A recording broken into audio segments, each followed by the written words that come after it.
పితా పుత్ర పవిత్ర ఆత్మనామమున ఆమేన్. ప్రియ స్నేహితులారా, జూబిలీ 2025 సంవత్సరం మే నెల 12వ తారీఖు.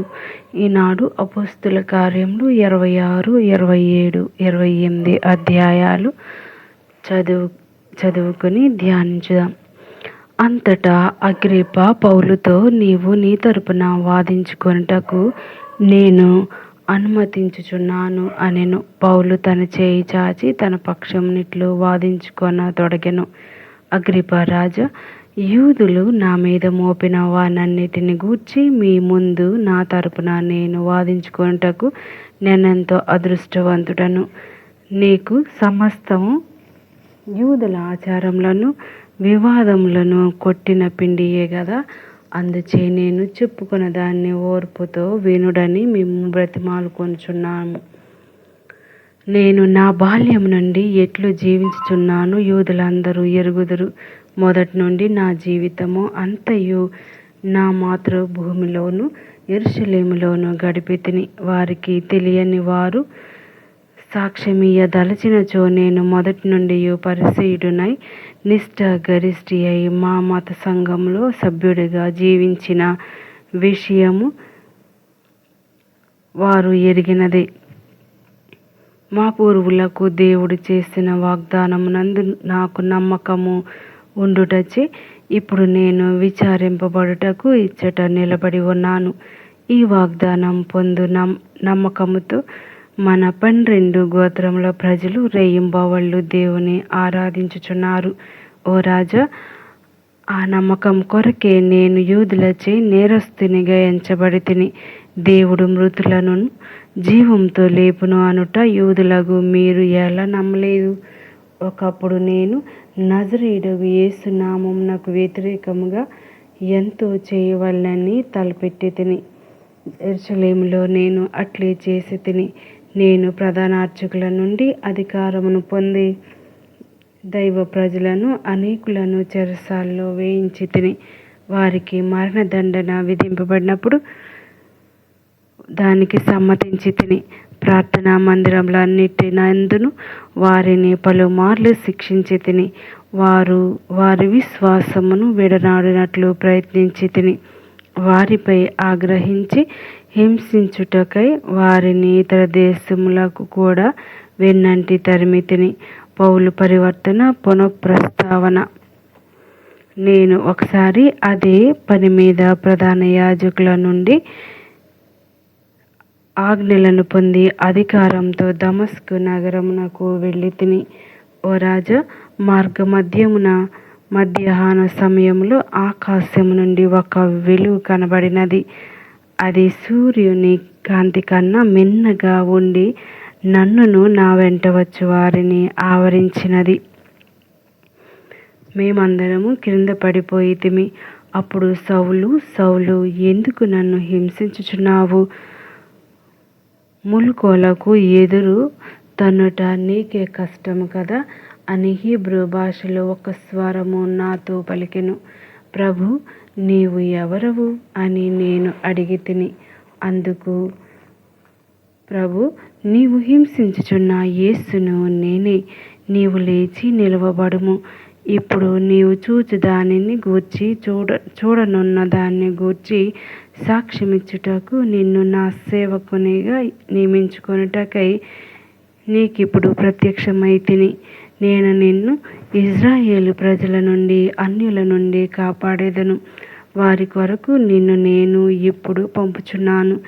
నీవు వారికి కనువిప్పు కలిగి అంధకారం నుండి వెలుగులోనికి, పిశాచ ప్రభావం నుండి దేవుని వైపునకు వారిని మరలింపవలెను. అప్పుడు నా యందలి విశ్వాసము వలన వారి పాపములు క్షమింపబడును.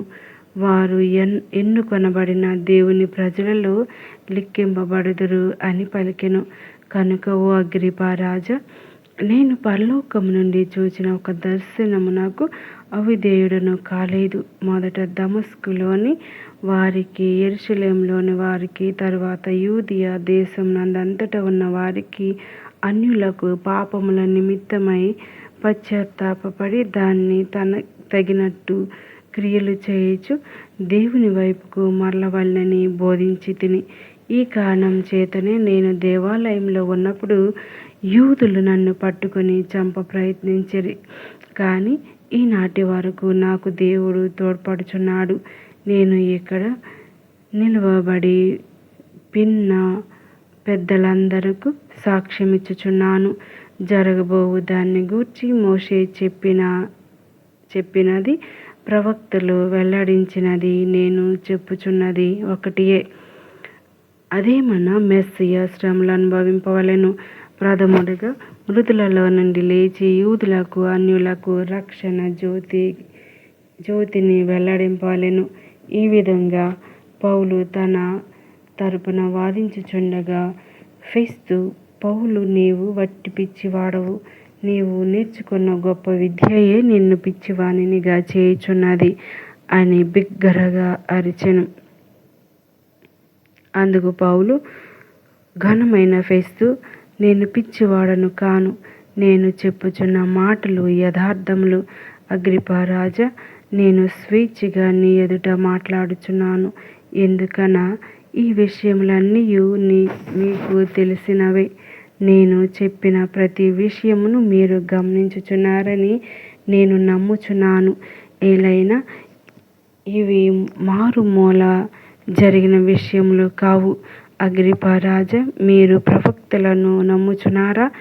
అవును, మీరు నమ్ముచున్నారని నాకు తెలియను అనెను.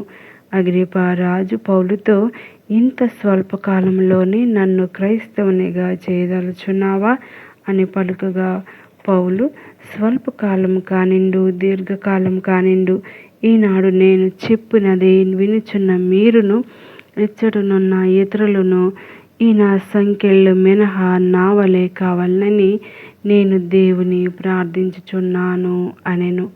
అప్పుడు అగ్రిప్పా రాజు, అతని భార్య బెర్నీసు, రాష్ట్రపతి యగు ఫెస్తు, మిగిలిన వారందరూ లేచిరి.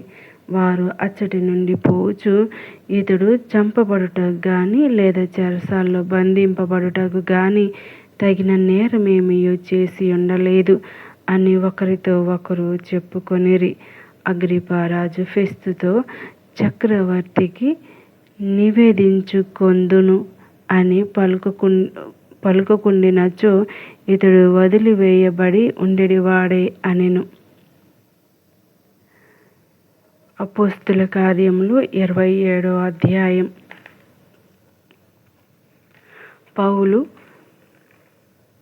సముద్ర ప్రయాణం. మేము ఓడనెక్కి ఇటాలియాకు పోవాలని నిర్ణయింపబడగా వారు పౌలును ఇతర ఖైదీలను జూలియాసు అనువానికి అప్పగించిరి. ఇతడు చక్రవర్తి మాటలలో ఒక శతాధిపతి. ఆసియా రాష్ట్రపు ఓడరేవులకు బయలుదేరుటకు సిద్ధంగా ఉన్న అద్రామితియము నుండి వచ్చిన ఓడనెక్కి ప్రయాణము గావించితిమి.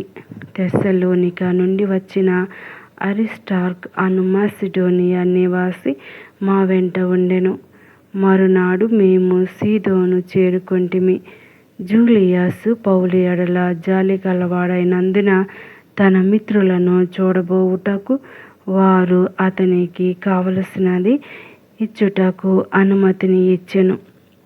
అటు నుండి సాగిపోయి గాలి నీరుగా వీచుచుండుట చేత సైప్రసు ద్వీపమును చాటుగా చేసుకుని మేము పయనించితిమి. సిలీషియా, ఫింపిలియాల మీదుగా మేము సముద్రమును దాటుచు లిసియాలోని మీరాకు వచ్చితిమి.